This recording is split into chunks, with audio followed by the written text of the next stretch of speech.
जे जे आपण कार्य करतो ते पापाचे कार्य बघा, सुरुवातीपासून सकाळपासून उठल्यापासून पाप किती होतात. रस्त्यावर चालताना मुंग्या माकोडी मरतात, पायानं मरतात ना. तुमचं लक्ष असो का नसो, जरी तुमच्या पायानं तुडवून मेला तो जो कोणताही जीव, तर पुण्य होईल का पाप होईल.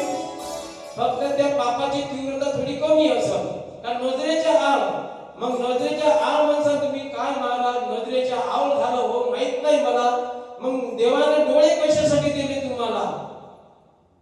देवानं डोळे कशासाठी दिले, याच्यासाठी दिले. डोळे लावून चालता का तुम्ही रस्त्यानं. मग रस्त्यानं चालत असताना एखादा मागोळा जर आपल्या पायाने गेला तर पुण्य झालं का पाप झालं. पापच झालं ना.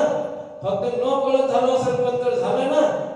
झालं त्याचं तर पाहिजे तुम्हाला भोगाच लागेल ना.